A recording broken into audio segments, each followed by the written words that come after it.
మరి మొదటిగా తండ్రి నాయన రామారం అనే గ్రామంలో తండ్రి నాయన నీ పిల్లలని ప్రేమించి తండ్రి నాయన మరి ఇక్కడికి వచ్చి వాక్యం వినాలన్న ఆసక్తితో మేము కూర్చున్నాం తండ్రి.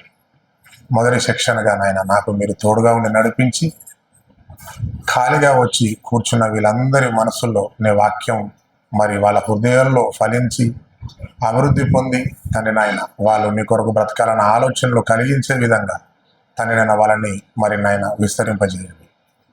మరి నేను మాట్లాడబోతున్న నాకు మరి నా సమోచితమైన జ్ఞానం నాకు ఇవ్వమని వేడుకుంటూ యేసుక్రీస్తు నామములో అడిగి వేడుకుంటున్నాం తండ్రి, ఆమేన్. చేరి వచ్చిన మీ అందరికీ యేసుక్రీస్తు నామములో వందనాలు తెలియజేస్తున్నాను. మరి వేదికని అలంకరించినటువంటి మన జగ్గయ్యపేట అడిషనల్ డిప్యూటీ డైరెక్టర్ అన్నటువంటి విజయరావు గారికి వందనాలు తెలియజేస్తున్నాం. అలాగే సిబిటి ప్రిన్సిపల్ మరి గజ్వెల్ బాబు గారికి కూడా మరి అదే వందనాలు చెల్లిస్తున్నాం. అలాగే భిక్షపతి అన్నయ్య గారు కూడా వందనాలు చెల్లిస్తున్నాం. పిల్లల ఈ 2 రోజులు జరగబోతున్నటువంటి సభలలో దేవుణ్ణి మనం మహిమపరచాలి, ఆయననే జెండా ఎగరవేయాలి.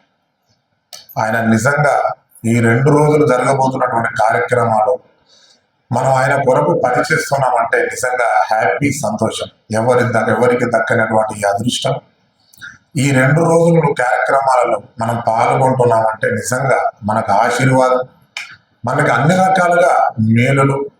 ఒకవేళ మరణిస్తే ఈ సేవలో నిజంగా పరదేశికి చేరుకునేంత గొప్ప అదృష్టం ఉంది కనుక మరి పత్రికలో ముద్రించబడినటువంటి ప్రకారంగా సంఘ సంస్కర్తలకు మహనీయులకు స్ఫూర్తినిచ్చే బైబుల్ నిజంగా స్ఫూర్తినిచ్చిందా ఈ బైబుల్? మహనీయులు అనేవారు ఈ భూమి మీద ఎవరున్నారు? మహనీయులు తెలుసు కదా, మనం చాలా చూస్తాం. ఒక మహాత్మా గాంధీ ఒక మహనీయుడు, ఒక సుభాష్ చంద్రబోస్ ఒక మహనీయుడు. భూమి మీద మహనీయులు అన్న వాళ్ళు మన పాఠ్య పుస్తకాలలో చదువుకున్నాం.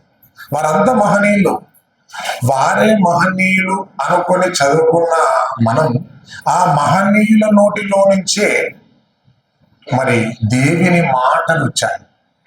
బైబుల్ని స్ఫూర్తిగా తీసుకున్నారు వీళ్ళంతా. మరి సంఘ సంస్కర్తలు ఎవరు అంటే ఈ భూ సమాజంలో నెలకొని ఉన్నటువంటి కొన్ని దురాచారాలు, సంఘం పట్ల మనుషుల పట్ల వాళ్ళను పెట్టుకుని సృష్టించుకున్నటువంటి కొన్ని ఆచారాలు పట్టి పీడిస్తున్నప్పటికీ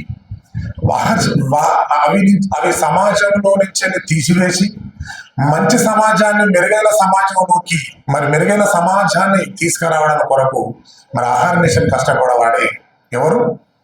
సంఘ సంస్కర్త. అంటే మనందరికీ తెలుసు, ఇప్పుడు సంఘ సంస్కర్త అనగానే మనకు తెలిసిన వారు రాజమండ్రిలో జన్మించిన వ్యక్తే కందుకూరి వీరేశలింగం. మనకు తెలుసు ఆయన ఏం రూపుమాపాడు అంటే సమాజంలో ఏం దురాచారం ఏం పీడించింది అని చెప్పాలంటే బాల్య వివాహాల పట్ల ఆయన చేసింది అంతా ఇంత కాదు. 13 సంవత్సరాలైన ఒక స్త్రీ మ్యాక్సిమంగా ఒక విధంగా మాట్లాడితే ఆమె పెద్ద మనిషి అయ్యింది అని కూడా మనం అనుకుంటే 13-14 సంవత్సరాలు అయితే ఆమెను వెంటనే తీసుకెళ్లి పెళ్లి చేయాలి. ఆ సమాజం పట్ల ఆమెకు ఆలోచనలు రాకూడదు. ఆ మెదడులో ఉన్నటువంటి ఎలా మెసలాలి, ఎలా బతకాలో అని ఆలోచించక పెద్దది అయ్యిందా ఆ పిల్లని తీసుకెళ్లి వెంటనే ఆమెకు వివాహం చేసి ఒక కుటుంబాన్ని అంటగట్టడం. ఆమె వివాహం అయిన తర్వాత అత్తమామతో ఎలా మాట్లాడాలో తెలియదు. చిన్న వయసులోనే ప్రెగ్నెన్సీ, పిల్లలు పుట్టిన తర్వాత చిన్న వయసులోనే ఆమె ఎలాంటి సమస్యలు ఎదుర్కోవాలో తట్టుకోలేక భరించలేక ఆత్మహత్యలకు పాలైపోతున్నారు. ఒక సంఘ సంస్కర్తగా అతడికి ఈ సమాజంలో ఈ భూమి మీద అతడికి ఏం స్ఫూర్తినివ్వలేదు. ఎవరికి? ఒక వీరేశలింగం పంతులకు, ఒక కందుకూరి వీరేశలింగం పంతులకు ఒక సంఘ సంస్కర్తగా వాటి మీద పోరాటం చేసిండు. కానీ ఆ పోరాటం ఈ భూమి మీద ఎవరు కూడా దాన్ని దాపుదాన్ని తీసుకురాలేదు. కానీ ఆయనకు బైబుల్లో ఒక మాట ఆయనకు ఒకటి ఆకర్షించింది. ఒక బైబుల్లో ఎందులోకి వెళ్ళినా భగవద్గీతలోకి వెళ్ళాడు. ఆయన హైందవ సోదరుడు అయినప్పటికీ కూడా భూమి మీద వెలిసిన గ్రంథాలు ఎన్నో ఉన్నాయి. ఎన్ని చదువుకున్నా ఏది కూడా అతనికి ఆకర్షించలేదట. బైబిల్లో ఒక మాట ఆకర్షించింది. దాని పట్ల పట్టు సాధించి సమాజంలో బాల్య వివాహాలు, చిన్న చిన్న పిల్లలకు పెళ్లి చేసి తలకు మించిన భారాలు ఆ పిల్లల పైన పెట్టి సంసారాలు సరిగ్గా నిలుపుకోలేక విడాకుల దాకా వెళ్ళిపోతుంది. మన ఇంట్లో ఒక చిన్న కూతురు వివాహం చేసిన తర్వాత తలకు మించిన భారాలు అత్తారింటికి వెళ్ళడం ఈరోజు మనం చూస్తున్నాం. చిన్న పాప 16 సంవత్సరాలు 15 సంవత్సరాలే ఉంటుంది, ఆమె ఒడిలో పాప ఉంటుంది. మనం చూస్తుంటాం అప్పుడప్పుడు కొన్ని సందర్భాల్లో. ఏమైంది ఇంత చిన్న వయసులో ఇంత చిన్న పాప పుట్టడం అంటే, ఇంత చిన్న వయసులో మేము వివాహం చేశారని అడుగుతుంటారు సహజంగా. అవునండి, అలా జరిగిపోయింది. ఈరోజు బాల్య వివాహాలు ఎలా చేస్తున్నాం? ఎవరికి తెలియకుండా పెద్ద వరుసలో ఎవరు ఇద్దరు ముగ్గురు కట్టుకొని ఊరు చివరికి వెళ్ళి ఏదో ఒక గ్రామంలో చిన్నగా పూలదండలు వేసుకొని వచ్చి వివాహం చేస్తున్నాం. అంత దుస్థితి. అంత చిన్న వయసులో పెళ్లి చేసి బాధ్యతలు, అత్తమామలు, ప్రెగ్నెన్సీ, పిల్లలు పుట్టడం, వాళ్ళకు అనారోగ్యం పట్ల కావడం, మరి ఇవన్నీ జరుగుతున్నవి. వీటన్నిటిని చూసినటువంటి ఒక వీరేశం పంతులు గారు నిజంగా ఈ బాల్య వివాహాల పట్ల ఒక పట్టు సాధించాలనుకున్నాడు కనుక ఎన్నో గ్రంథాలు చదివినప్పటికీ అతనికి ఏది ఆకర్షించలేదు, ఒక మాట మాత్రం ఆకర్షించింది. ఏందో తెలుసా? చూడండి, బైబిల్లో మొదటి కొరింథీయులకు రాసిన పత్రిక 7వ అధ్యాయం 36వ వచనం చూడండి ప్రియులారా.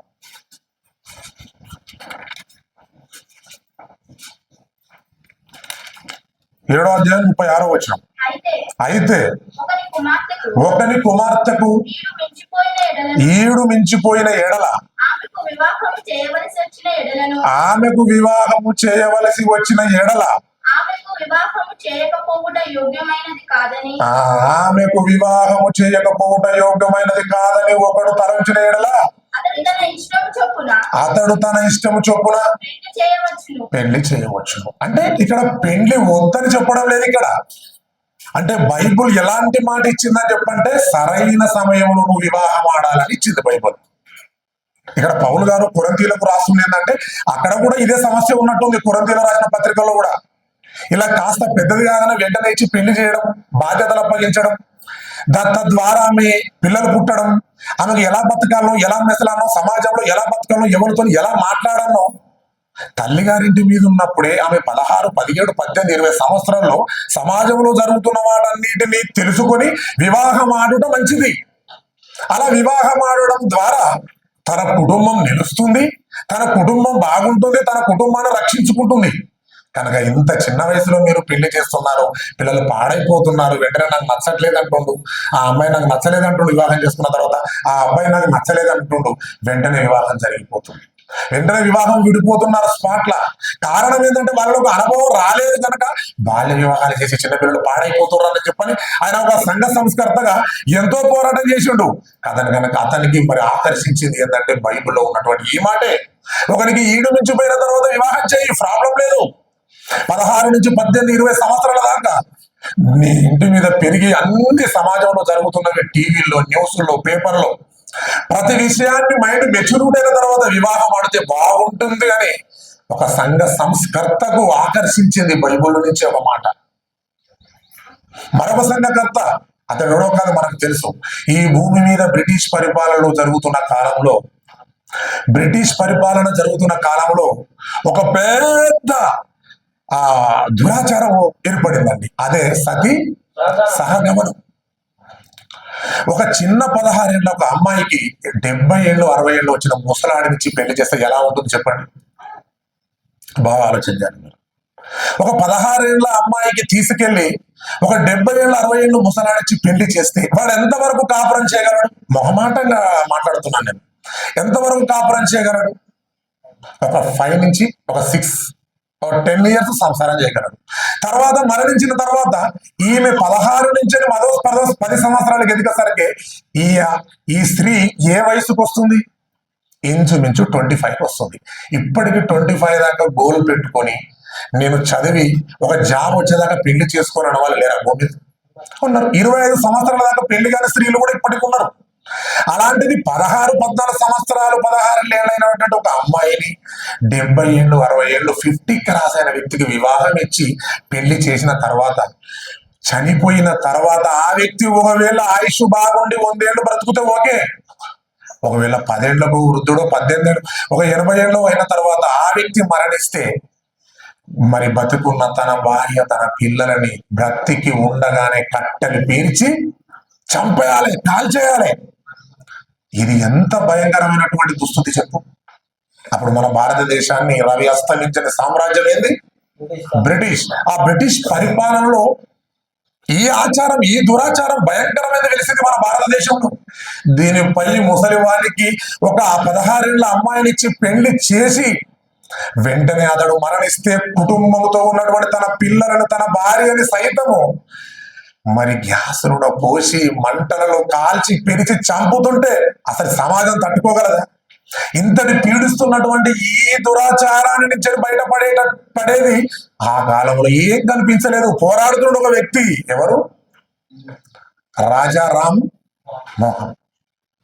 ఇతడు మరి ఈ దురాచారం పట్ల మరి పోరాటం చేస్తున్నాడు ఒక సంఘ సంస్కర్తగా. సమాజానికి మెరుగైన సమాజంలోకి రావాలి మనుషులని చెప్పని. అయినా అతని మాటలు ఎవరు వినడం లేదు. రాజా రామ్మోహన్ రావు అన్న పేరు, రామ్ అనే పదం ఉందంటే హైందవుడా, బ్రిటిష్ క్రైస్తవుడా? హైందవుడే కదా.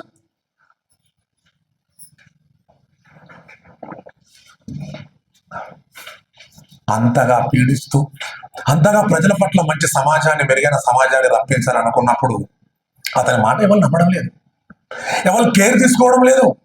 ఇంతటి దుస్థితి నుంచి బయటపడాలి అని చెప్పంటే అదే కాలంలో బ్రిటిష్ పరిపాలన విలియం కేర్, మీకు తెలుసు కదా. విలియం కేర్ అని ఒక బ్రిటిష్, ఒక క్రైస్తవుడు బైబుల్ చేత పట్టుకోనికి క్రీస్తు శకం శకంలోనే కదా జరిగింది ఇదంతా. ఆయన బైబిల్ ను పట్టి చదువుతున్నప్పుడు అతనితో సన్నిహితంగా ఉండి స్నేహం ఏర్పరచుకున్న రాజా రామ్మోహన్ రావు అతనితో స్నేహం చేసిన తర్వాత ఆ బైబిల్ మిషనరీలో అతనితో పరిచయం అయ్యి అతను చదువుకున్నాడు. ఒక మాట అతనికి ఆకర్షించింది, ఏ గ్రంథాలలో ఆకర్షించలేదు. ఒక మాట బైబిల్లో నుంచి స్ఫూర్తినిచ్చింది. దానిని పట్టుకున్నాడు, బైబిల్ను పట్టుకున్నాడు. క్రైస్తవుడు అతనికి తోడుగా అయ్యాడు. ఇక సమాజంలో ఈ దురాచారాన్ని ఎలాగైనా తీసేయాలి, రూపి మాపాలని చెప్పని ఆహార నిశలు కష్టపడే వ్యక్తి రాజా రామ్మోహన్ రావు. ఇంకొక వ్యక్తి విలియం కేర్. వీళ్ళిద్దరి పట్టుదలతో ఆ కాలంలో దీన్ని దురాచారం అనేది సమాజంలో తీసేశారు. ఇంతకీ అతనికి ఆకర్షించింది ఏంటిది?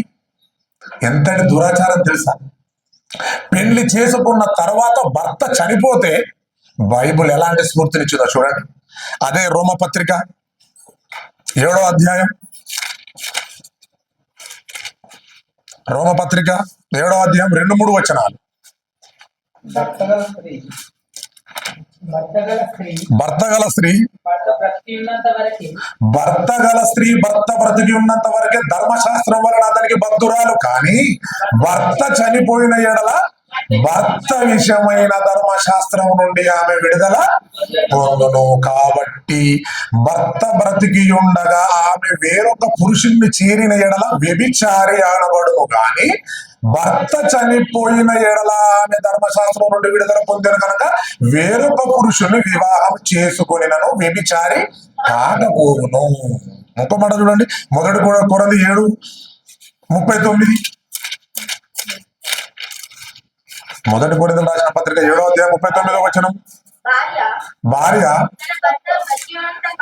భార్య తన భర్త బ్రతికి ఉన్నంత కాలము బద్ధురాలై ఉండును. భర్త మృతి పొందిన ఎడల ఆమె ఇష్టమైన వారిని పెళ్లి చేసుకున్నటకు. అంటే ఇక్కడ బైబిల్ అనేది ఏం చేసిందంటే విడుదల పొందేసింది. భర్త బ్రతికి ఉన్నంత వరకు భార్య బద్ధురాలే. మరి భర్త మరణించిండండి, 18 ఏళ్ళు పెళ్లి చేసుకున్న తర్వాత ఎంతమంది మరణించడం లేదు? చాలా మంది చనిపోతున్నారు. వాడు చనిపోయాడు గనక బ్రతుకున్న భార్య తనకు పుట్టిన పిల్లలని సజీవంగా చంపేస్తానంటే ఎంత పెద్ద దురాచారం ఇది! తట్టుకోగలిగిందా? ఆ కాలంలో ఇది పట్టి పీడించిందండి. బ్రిటిష్ కాలంలో తట్టుకోలేకపోయాడు ఈ రాజా రామ్మోహన్ రావు. నిజంగా క్రైస్తవుడైన విలియం కేరీ బైబిల్ మిషనరీ ద్వారా అతడు ఒక సత్యాన్ని తెలుసుకున్నాడు, ఒక హైందవుడైనప్పటికీ కూడా. కానీ ఆ కాలంలో కూడా ఎన్నో స్ఫూర్తిని ఇవ్వనివి పనికిరాని చెత్త డిక్షనరీలు ఎన్నో ఉన్నాయి, బుక్కులు. అందులో చదువుకుంటే ఇలాంటి పదాలు లేవు. ఒకటి మాత్రం సమాజాన్ని శ్రేయస్సు చేయగలిగేది, మరొక కుటుంబం బాగుపరిచేది మాట ఉపయోగపడేది. ఏంటిదంటే భర్త బ్రతికి ఉన్నంత వరకు భార్య తనతోటి జీవనం కొనసాగించవచ్చు. కానీ భర్త చనిపోయిన తర్వాత తనకు ఇష్టమైతే వేరే వ్యక్తిని పెళ్లి చేసుకోవచ్చు, లేదా నీ ఇష్టమైతే పిల్లల కోసం దేవుని కొరకు అలానే ఉండవచ్చు. కానీ సతీ సహా గమనంలాగా మరి కాల్చి చంపకూడదు అన్న మరి పట్టుకొని వీరిద్దరు కలిసి ఆ కాలంలో ఆ సమాజంలో అప్పుడున్నటువంటి సిచ్యువేషన్స్ బట్టి ఎంతగా పోరాడారంటే వాళ్ళకి ఎంత స్ఫూర్తినిచ్చింది బైబుల్. అంటే సంఘ సంస్కర్తలను పోరాటం చేసే వాళ్ళకు కూడా వాళ్ళు ఈ రోజు ఎన్నో దురాచారాలు ప్రపంచంలో వెలిసినవి, ఎన్నో దురాచారాలు ఆ కాలంలో అంటగట్టుకుని తిరిగినవి, ఎంతో మంది బలైపోయారు. కానీ వాళ్ళందరికీ స్ఫూర్తినిచ్చి సమాజంలో అది తీసివేయబడిందంటే కారణం బైబిల్ స్ఫూర్తి. వివాహాల పట్ల ఈ రోజు బాల్య వివాహాలు జరుగుతున్నాయా? ఎక్కడో ఒక దగ్గర కదా. అంటే ఆ రోజు మరి వీరేశం గారి పంతులు గారికి బైబుల్ నుంచి ఒక వచనం ఆకర్షించిండు, దాన్ని బట్టి మాట్లాడాడు, సమాజంలో బేస్ అనిపించింది అన్నమాట. అవునా కదా? వీడు మించిపోయిన తర్వాత వివాహం చేయొచ్చు అన్న మాట సమాజంలో ఉన్నటువంటి రాజకీయవేత్తలు, అప్పుడు ఉన్నటువంటి పండితులు, గొప్పవారు, గవర్నమెంట్ సైతం దీన్ని పరిగణలోకి తీసుకొని ఈ రోజు స్త్రీ ఎంతవరకు ఏజ్ ఉంటే వివాహం ఆడవచ్చు అని చెప్తుంది ప్రభుత్వం. 21 కదా, 21 ఉంది. అంటే కందుకూరు వీరేశలింగం పంతులు దేని బట్టి మాట్లాడితే సమాజం గుర్తించి ఈ రోజు 21 సంవత్సరాలకు వివాహం ఆడిందన్నది బైబిల్ను బట్టి. అలాగే ఇప్పుడు భర్త బ్రతికి ఉన్నంత వరకు భార్య బంధురాలే, భర్త చనిపోయిన తర్వాత భార్య తన పిల్లని చంపడం మరీ దారుణం అంటది, మరీ దారుణం. ఇంత దురాచారం ఆ రోజు బ్రిటిష్ పరిపాలన జరిగినప్పుడు అతన్ని ఈ మాట ఆకర్షించిందంట. ఆకర్షించి సమాజంలో వెళ్ళాడు, నిలబెట్టాడు. ఈ రోజు ఆ సతీ సహం అనే గమనం ఈ రోజు ఉందా? నేటికి ఉందా? లేదు. అంటే బైబిల్ను బట్టి సంఘ సంస్కర్తలకు కూడా స్ఫూర్తినిచ్చిందే కాక దాని కొరకు పోరాటం చేస్తే బైబిల్లో ఉన్న ప్రకారంగా ఈ రోజు సమాజం బతుకుతుంది. అవునా కాదా? మరొకటి మహాభయంకరమైనదో తెలుసా? నరబలి. మీకు తెలియదంటే కాదు. ఈ నరబలి అన్నది as it is only not in India, ప్రపంచ దేశాల చుట్టుముట్టింది. ఏంటిది? నరబలి. ఈ నరబలి చేయడానికి కారణం ఏంటిది? ఒక చిన్న కుమారుడిని తన ఇంట్లో పుట్టినప్పుడు తీసుకువెళ్ళి అతడిని చంపేస్తే, రాత్రి వేళ పురోహితుడు తీసుకెళ్లి చంపేస్తే అకస్మాత్తుగా ధనవంతులు అయిపోతారని, అకస్మాత్తుగా కోటీశ్వరులు అయిపోతారని, మాకు పట్టి పీడిస్తున్నటువంటి ఈ దరిద్రాన్ని పోగొట్టుకోవడానికి ఎవరో చెప్పినటువంటి ఒక ఆచారం, వాని మాట నమ్ముకొని తనకు గర్భఫలం యెహోవా ఇచ్చు బహుమానం అనే సంగతి మరిచిపోయి అమాయకమైనటువంటి చిన్న పిల్లలు, పసి పిల్లలని బలిస్తున్నారన్న సంగతి సత్యాన్ని మరి బైబిల్ బయట పెట్టింది. తెలుసు మీకు, అమ్మోనీలు ఆ కాలంలో వాళ్ళు దేవిని నమ్ముకొని తన పిల్లలను, దేవిని కొరకిస్తున్న తన పిల్లలని ఆ రోజు తమ కోరికలు తీర్చుకున్నటకు ఏదో దరిద్రాలు పోయి ఐశ్వర్యాలు కలిగి వస్తాయని చెప్పని మూఢనమ్మకంతో చిన్న చిన్న పిల్లలని, గర్భఫలాలను తీసుకెళ్లి మరి ఆ దహన బలులు ధర్పించడం, ఆ విగ్రహాన్ని కనిపించడం ఒక సత్యాన్ని బయట పెట్టాడు. చూడండి ఒక విషయం, ద్వితీయోపదేశ కాండం 12వ అధ్యాయం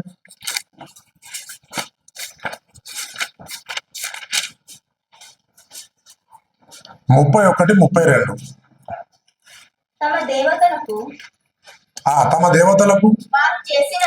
తమ దేవతలకు వారు చేసినట్లు నీవు నీ దేవుడైన యెహోవాను గూర్చి చేయవలదు.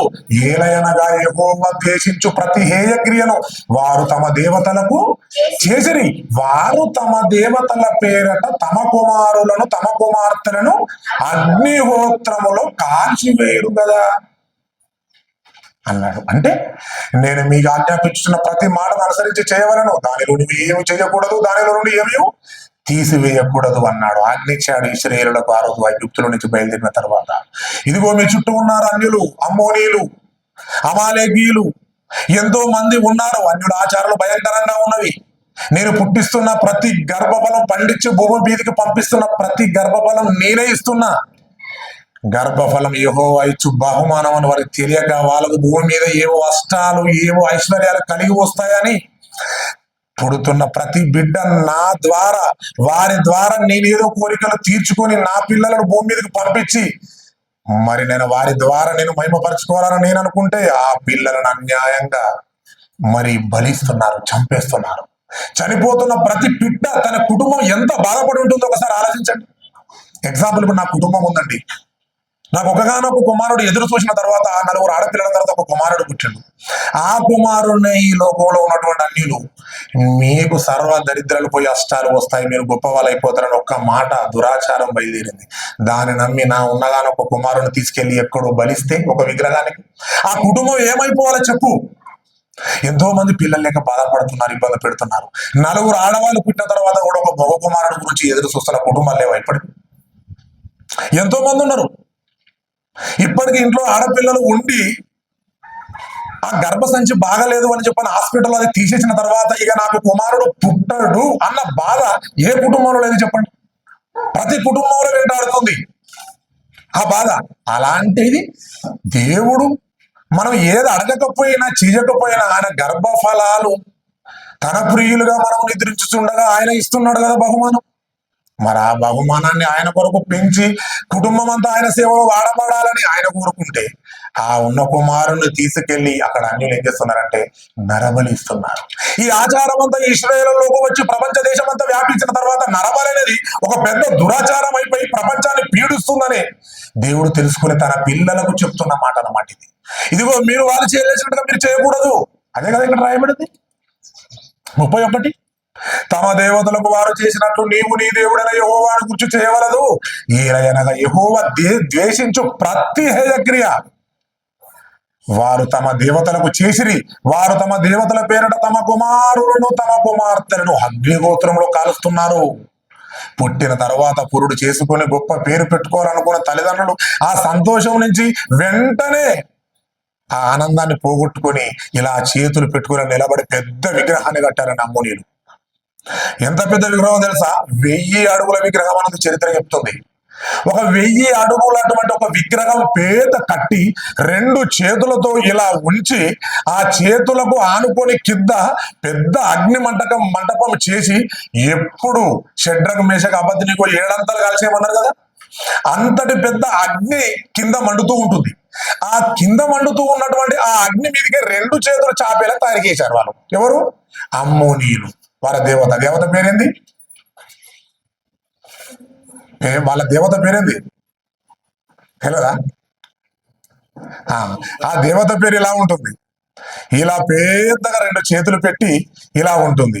అంటే ఆ చేతుల పైన వెంటనే బిడ్డని వేసుడు తోటే ఏమైపోతుంది అంటే ఈ చెయ్యి అగ్నికి కాలిపోయి ఇలా ఎర్రగా మాడిపోతూ ఉంటుంది. ఆ బిడ్డ ఆ చేతుల మీద వేయగానే వెంటనే బొక్కలు వెళ్ళిపోతాయండి ఒక్కటే సెకండ్ లో. అంటే వాళ్ళ ఆచారం అది. వాళ్ళ దేవత మెలేకు దేవత. అంటే ఇలా కాలిపోతున్నటువంటి ఆ అబ్బాయిని చూసినటువంటి తల్లిదండ్రులు ఎంత బాధపడి ఉంటారు. అంత పెద్ద దురాచారం ఆ కాలంలో బయలుదేరింది. ఇది దేశవ్యాప్తంగా వ్యాపిస్తుందని దేవుడు తెలుసుకొని పుడుతున్న ప్రతి బిడ్డ నా కొరకు భూమి మీద పనిచేసి నీతిగా పరిశుద్ధంగా నిర్దోషిగా తిరిగి రావాలని అతను కోరుకుంటే ఈ దురాచారం ఏంది సమాజాన్ని పట్టి పీడిస్తుంది.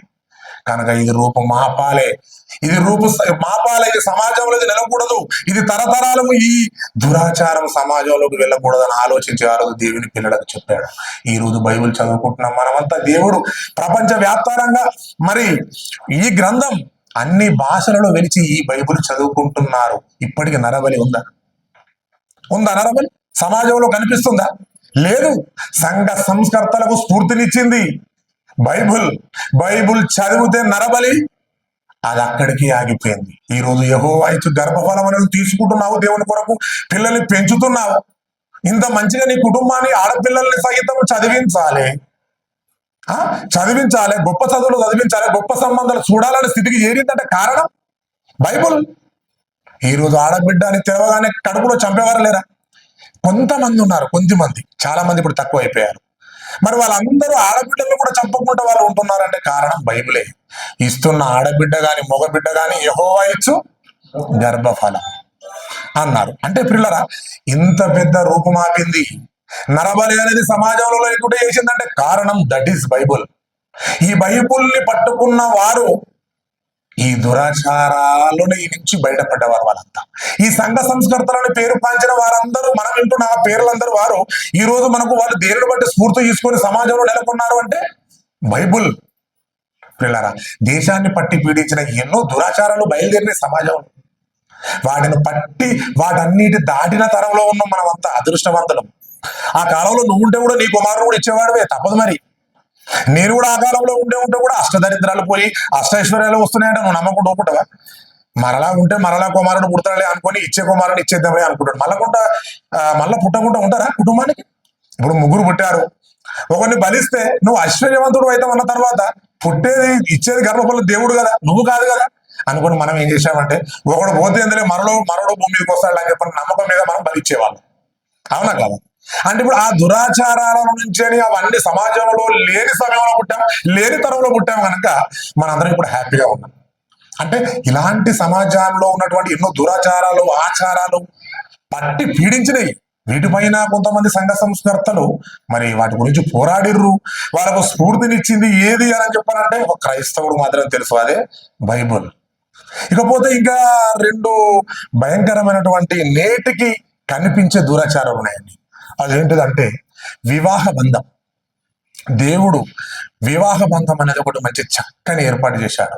భార్య భర్తలను తన తల్లిదండ్రులను వదిలిపెట్టి తన భార్యను హత్తుకున్నాడు. ఎందుకు హత్తుకోవాలి అంటే భార్యకు భర్త ఆకర్షించడం ద్వారా వారు ఏకమైతే ఆయనలో సంకల్పంలో ఉన్న పిల్లలంతా భూమి మీదకి రావాలి, అంతే కదా. అంటే తల్లిదండ్రులను వదిలిపెట్టి భార్యను ఎందుకు ఆకర్షించాలంటే దీనికి అర్థం ఇది. అంటే భార్యను ఆకర్షించడం ద్వారా వాళ్ళేకమయ్యడం ద్వారా తండ్రి సంకల్పం నెరవేరుతుంది. అదే ఆయన పిల్లలు భూమి మీదకి రావడం, భూమి మీదకి వచ్చిన తన పిల్లలు తన కొరకు మహిమపరచాలని. అయితే వివాహం అనే వ్యవస్థ ఈ రోజు ఎలా ఉందంటే సమాజంలో పెళ్లికి చేసే ముందు ఎన్ని ప్రసంగాలు చేస్తున్నప్పటికీ కూడా, క్రైస్తవులైనప్పటికీ కూడా, విశ్వాసంలో కొట్టాడుతున్నప్పుడు కూడా కట్నం అనేది భయంకరమైన మరి దురాచారంగా మారిపోయింది. ఈరోజు కట్నం, వివాహం అనే బంధం దేవుడు ఎలా ఏర్పాటు చేశాడంటే ఈ రోజు మనం పెళ్లి పత్రిక ఇస్తున్నప్పుడు అక్కడ రాయబడి ఉంటుంది ఏంటది, వివాహము అన్ని విషయములలో ఘనమైనది అంటాడు. ఎందుకు ఘనమైందంటే ఇది మన తల్లిదండ్రులను వదిలిపెట్టి తన భార్యను హత్తుకుంటే ఆయన సంకల్పంలో ఉన్న పిల్లలందరూ భూమి మీదకి వచ్చి తన ఇష్టాన్ని నెరవేరుస్తారన్న ఉద్దేశం. కానీ దాని ఆసరగా ఈరోజు క్రైస్తవులు ఏం చేస్తున్నారంటే వివాహం అనే దాని విషయంలో కట్నం ఎంత ఇస్తున్నారని మొట్టమొదటిగా అడుగుతున్నారు. అంటే వివాహం అనే విషయంలో ఘనమైంది, పాన్పు నిష్కల్మషమైనదై ఉండాలి. మళ్ళా మీకు ఏది ఉందో దాన్ని బట్టి తృప్తిపడు అన్నారు. చివరి మాట వదిలేసింది క్రైస్తవ్యం.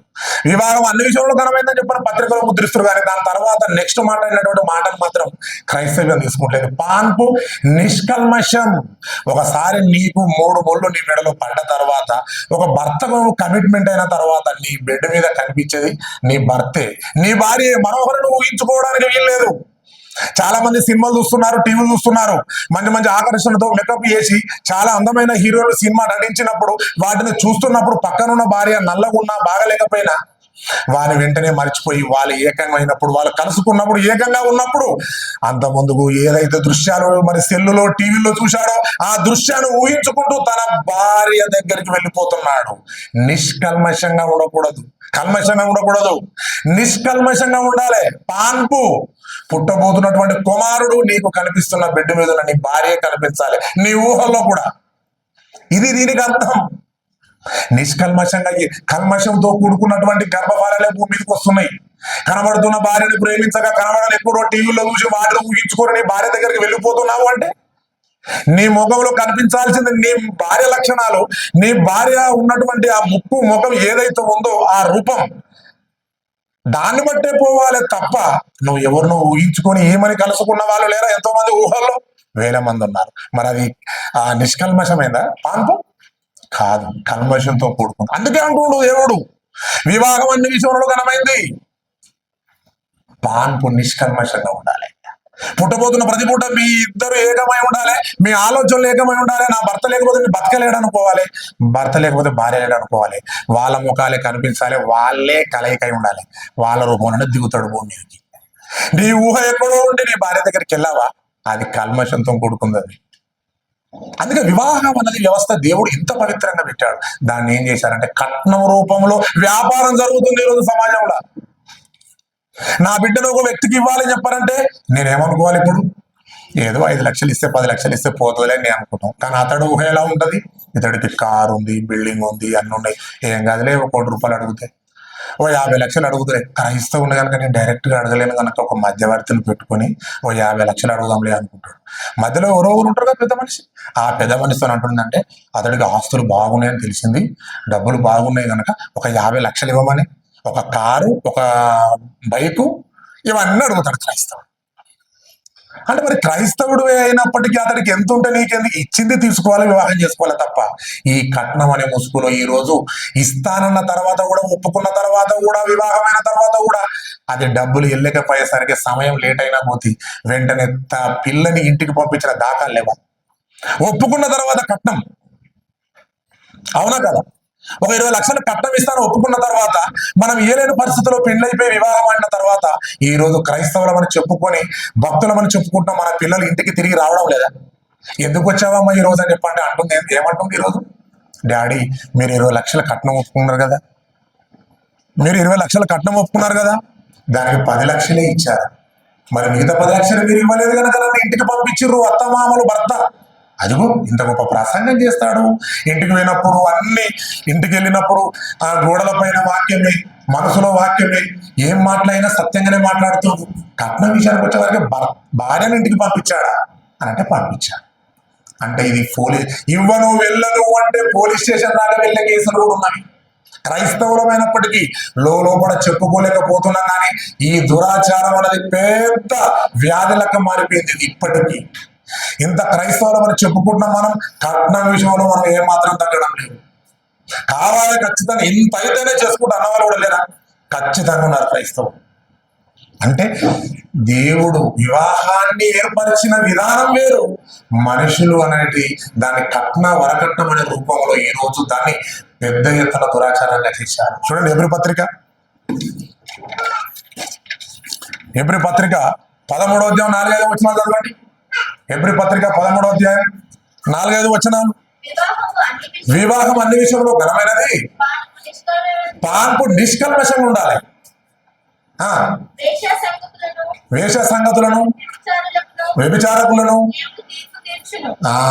అంటే పెళ్ళైన తర్వాత కూడా నీ భర్తని, నీ భార్యను కాక వ్యభిచారం చేసే క్రియలు కూడా ఇందులో ఉంటాయి కనుక ఖచ్చితంగా దేవుడు తీర్పు తీరుస్తాడు. కనుక వివాహం అన్ని విషయంలో ఘనమైనది కనుక దాని వివాహాన్ని దేవుడు ఏర్పరిచిన విధానంగానే ఉండాలి తప్ప దీని వరకట్న రూపంలో మనం తారస్థాయికి తీసుకొచ్చి పిల్లని ఇంటికి పంపించే దాఖలు, పోలీస్ స్టేషన్లో కేసులు ఈ రోజు ఇప్పటికీ పట్టి పీడిస్తున్నది. ఇంకొకటి చిట్ట చివరిగా ఇంకొక దరిద్రం ఉందండి, అదే కుల వ్యవస్థ. ఈరోజు కులం అన్నది ఏ రేంజ్లో ఉందో మీకు తెలుసు. ఈడు తక్కువ కులపాడని, ఈ తక్కువ కులపు వ్యక్తి అన్న తెలిసిన తర్వాత ఈరోజు గౌరవం చాలా తగ్గిపోయిందండి సమాజంలో. కులం, ఈ కులం కూడా బైబుల్ ఏనాడో చెప్పింది, కుళ్ళు మొత్తం కొట్టేసిందండి బైబుల్. అందరూ సత్య సమానమే, అందరూ ఒకరి నుంచి వచ్చేవారని ఏనాడో బైబుల్ చెప్పింది. ఈ బైబుల్ అనేది లేకపోతే ఈ రోజు నిజంగా చెప్తున్నా చాలా మంది కులం పేరుతో అట్టడిగిపోయి లోపంలో ఉన్న మూలకు తట్టుకుపోయేదండి ప్రతి మనిషి.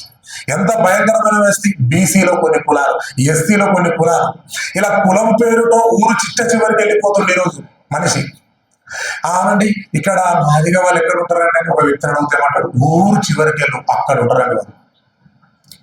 పలానా వడ్రంగి వాళ్ళు ఎక్కడ ఉంటారంటే ఇక్కడికి వెళ్ళారంటారు. అంటే కులం పేరు మనిషిని పెట్టుకొని చిన్నతనంగా చేసి ఒక రెడ్డి క్యాస్ట్ ఉన్న వ్యక్తి ఒక తక్కువ కులపం వాళ్ళలో ఇల్లు కట్టగా మీరు ఎప్పుడు ఆలోచించారు? ఒక రావుస్ కానీ, ఒక రెడ్డిస్ కానీ, ఒక మెజారిటీకి ఉన్నటువంటి ఒక కులపు వాళ్ళని ఎవరైతే అనుకుంటారో, తక్కువ కులపు వాళ్ళు అని సమాజం ఎప్పుడైతే అనుకుందో వాళ్ళలో ఇల్లు కలిపి కట్టుకునే వాళ్ళని చూపిస్తారు. ఎక్కడ కష్టం, సిటీలో ఉంటే ఉంటుండొచ్చు అక్కడక్కడ, పల్లెటూరులో మాత్రం వాడలు, ఈ వాడకెళ్తే ఎస్సీ, ఈ వాడకెళ్తే గొల్ల, ఈ వాడకెళ్తే కుర్మ నాటుకుపోయింది. ఇట్ట కులం పేరుతో చచ్చిపోతున్నారండి. ఈ మధ్యనే సూర్యాపేటలో రెడ్డి అమ్మాయిని ఒక వ్యక్తి ప్రేమించాడు, అది తెలుసు మీ అందరికి, ప్రణయ్. ఎంత దారుణం! క్యాస్టింగ్ విషయంలో ఆలోచించి పరువు ప్రతిష్టలు పోతుంది అనుకోని వెంటనే ఒక రౌడీ షీటర్ని కట్టుకున్నాడు. ఆ వ్యక్తులతో ఎక్కడో ఉన్నది ప్లస్ కనుగొని వెంటాడి జైలుకి పోయి తిరిగి వచ్చిన పర్లేదు, బెయిల్ ద్వారా నన్ను బయటకు తీసుకొస్తాడు నా యజమాని అని ఒక ధైర్యంతో కత్తి పట్టుకొని నరికేశాడు. పాప పుట్టింది. ఈ రోజు మనందరం టీవీలో చూస్తున్నాం. అదొక సంచలనం లేపింది. అంటే కుల వ్యవస్థ భూమి మీద నిండిపోయింది. తక్కువ కులపు వాడిని ఒక రకంగా చూసుడు, ఎక్కువ కులపు వాడిని ఎవరైనా కూర్చొని మన మాటలనే పొరపాటు ఉంటుంది కొన్ని సందర్భాల్లో. ఎంతైనా మీరు రెడ్డిస్ అండి అంటుంటాం మనం అప్పుడు. అంతేనా కదా ఊళ్ళలో, మీరు ఎంతైనా రెడ్డిలండి ఇలా అనపట్టుకే కులం అన్నది ప్రత్యేకించి ఏర్పడింది. నీది తక్కువ కులం, నీది ఎక్కువ కులం అని. కానీ ప్రతి ఒక్కరు వచ్చింది ఎక్కడి నుంచో తెలుసుగా మీరు అందరికీ. అపోస్తల కార్యం 17వ అధ్యాయం 26వ వచనం. అపోస్తల కార్యములు 17వ అధ్యాయం 26వ వచనం. మరియు యావత్ భూమి మీద కాపురం ఉండుటకు దేవుడు ఒక్కని నుండి ప్రతి జాతిని మనుషులను సృష్టించాడు. ప్రతి కులం అన్నాడా, జాతి అన్నాడా? జాతి. మనం ఐ ఇండియన్స్, మన భారత జాతి, అవును కదా. ఆస్ట్రేలియా జాతి, యూదులు ఒక జాతి. జాతులను సృష్టించండి తప్ప కులాలను సృష్టించలేదు బైబుల్. అందుకే ఈ మాటను కూడా ఈ రోజు మనం బైబిల్లో చదువుకుంటున్నాం కనుక మనకు అంత ఇంతో సేఫ్టీగా ఉన్నాం. మనం అంతా దేవుని దగ్గర నుంచి వచ్చాం. మనం కులం లేదు, మతం లేదు, ఏది లేదు అనుకుంటాం. అందుకే ఈరోజు సమాజానికి మరి ధైర్యంతో ఈరోజు మహాసభలు పెట్టి ప్రసార బాబు కానీ డాడీ కానీ ఈ కులం మీద కూడా పోరాటం చేసిన వాళ్ళు. కులం కుళ్ళు, మతం మత్తు, ధనం దగ, దేవుడే దిక్కు అన్నాడు. అంటే కుల వ్యవస్థ నిండినంత వరకు వాడు అట్టడిగిపోతూనే ఉంటాడు. గొప్ప పేరు పొంది గొప్ప కులం అన్నవాడు పై స్థాయిలో ఉంటుండని డాక్టర్ అంబేద్కర్ గారు. అందుకే ఆయన రాజ్యాంగంలో ఎన్నో కులం తక్కువ అని చెప్పని పెట్టిన వారందరినీ అనగదొక్కుతున్నారు అని ఎన్నో వెలికి తీసుకొచ్చారు. ఒక తక్కువ కులపాడవాడిని ఒక పెద్దవాడి రోజు అనలేకపోతుండు. కారణం భయపడిపోతుండు. అలా భయపెట్టించాడు కనుక కాస్తో కూస్తో పెద్ద కులపు వాళ్ళ లిమిట్ లో ఉన్నారు. లేకపోతే అనగదొక్కేవాళ్ళు వారంతా. కానీ బైబిల్ చెప్పింది పుడుతున్న ప్రతి మనిషి ఒకరి నుండే వస్తుంది, దేవుని నుండే. కనుక కులాలు లేవు, కనుక మతాలు లేవు, కనుక పుడుతున్న ప్రతి మనిషి ఒకరి నుండే. ఆ ఒక్కడే ఆదాము. మన చిట్ట చివరికి వెళ్తే ఆ ఆదాము ఎవరికి పుట్టిందంటే దేవునికి. మనమంతా కులమంతా ఏం కులం? దేవుని కులం. కులం లేదు, మతం లేదు. కనుక ఇంత స్ఫూర్తినిచ్చింది బైబిల్ మహనీయులకు. మహాత్మా గాంధీ మన జాతిపిత, స్వతంత్ర పోరాట యోధుడు. కానీ ఆయన ఎన్నో డిక్షనరీలు చదవచ్చు. బ్రిటిష్కి వెళ్ళిండు, అక్కడ బైబిల్ చదవకుండా పోకుండా ఖచ్చితంగా చదివి ఉన్నాడు. ఒక మాట ఆకర్షించింది. ఏంటిది? ఒక చెంప కొడితే మరో చెంప చూపించమన్నాడు. మరి రామాయణంలో లేదు, మరి మిగతా దానిలో కూడా ఏమి లేదు. మరి ఎన్నో గ్రంథాలు ఉన్నప్పటికీ బ్రిటిష్ దేశానికి వెళ్ళి చదివచ్చి ఈ ఒక్క మాట చెప్పాను. ఆయన జీవితంలో ఎన్నో జరిగింది, కానీ ఆకర్షించింది మాత్రం ఈ మాట. ఒకడు చంప కొడితే మరొక చూపించు అన్నది ఎవరు? మరి బైబుల్లో ఏసే కదా. ఏసు అన్న మాట చెప్పిండు కనుక ఎంతో మందికి స్ఫూర్తి. సంఘ సంస్కర్తలకు స్ఫూర్తినిచ్చిందా బైబిల్? అంటే ఇచ్చింది. మహనీయులకు స్ఫూర్తినిచ్చిందంటే ఇచ్చింది. అంత మహనీయులు అనబడుతున్న వారు సంఘ సంస్కర్తలే బైబిల్లో నుంచి స్ఫూర్తి తీసుకొని మాట్లాడినప్పుడు మనమెంత కదా. ఒక సంఘం పట్ల పోరాడే యోధుడుగా, సమాజంలో దురాచారాల పట్ల పోరాడిన యోధుడుగా మనం కాదే. ఒక దేశం పట్ల పోరాడి మనం బార్డర్ మీద నిలబడి మన దేశం కోసం పోరాడిన వ్యక్తులు మనం కాదే. సామాన్యులమైన వ్యక్తులు మనం. మరి ఇంకెంత మనకు ఆకర్షించాలి బైబుల్, దేవుని మాట. భూమి మీద పేరుగాంచిన వాళ్ళే బైబిల్ స్ఫూర్తి తీసుకొని సమాజంలో దేవుడు అన్నమాట, యేసు అన్నమాట బైబిల్లో చక్కగా పరిశుద్ధాత్మ పేరుతో రాయబడిన మాటలకే ఆకర్షితులంతులై వాళ్ళ నోటి నుండా ఇలా వదిలేసిపోతుంటే ఆఫ్టర్ ఆల్ ఒక సామాన్యులమైనటువంటి మన మనుషులు మనం ఇంకెంత ఆకర్షించాలి. కనుక మహనీయులకు, సంఘ సంస్కర్తలకు మరి స్ఫూర్తినిచ్చే బైబుల్ అంటే ఖచ్చితంగా స్ఫూర్తినిస్తుంది బైబుల్. ఈరోజు మనకు కూడా ఇలా బతుకు, దేవుని కొరకు బతికి మరణించి తిరిగి లేవాలని చెప్పని ఈరోజు ఇంత ఖండితంగా మనం బతుకుతున్నామంటే మనకు కూడా స్ఫూర్తినిస్తుంది బైబుల్. కనుక మరి ఈ పాఠం మీకు అర్థమైందని నేను అనుకుంటున్నా. మరి మిగతా అవకాశం మరి అన్నయ్య గారి కింద ప్రార్థించుకుందాం. మమ్మల్ని మిక్కిలిగా ప్రేమించే మా పరలోక తండ్రి, నీ ఘనమైన నామానికి వందనాలు చెల్లిస్తున్నాను తండ్రి. ఇదిగో తండ్రి, నేను సంఘ సంస్కర్తలు ఈ భూమి మీద ఎంతో మంది ఉన్నారు. వాళ్ళందరికీ నీ మాటలు స్ఫూర్తినిచ్చింది. అలాగే నాయన మహనీయులను పేరు పొందిన వారందరూ నీ కుమారుడు మాట్లాడిన యేసు ప్రభు ఆ మాటలను ఆకర్షించుకొని ఈరోజు సమాజం మరి నాయన నెమ్మదిగా, ప్రశాంతంగా, సమాధానంతో ఉందంటే మరి నీ మాటలే. ఈ లోకానికి నీ మాటలే కనుక, నీ బైబిలే కనుక ఇవ్వకపోయి ఉంటే ఈ సమాజంలో ఇంకెన్ని దురాచారాలు పట్టి పీడించేటివో. నిజంగా నీ మాట ఒక మనిషిని మార్చగలదు. ఒక మనిషిలో గూడు కట్టుకొని ఉన్న ఒక పాపాన్ని పోగొట్టగలదు. ఒక రాక్షసుని కూడా మార్చగలదు.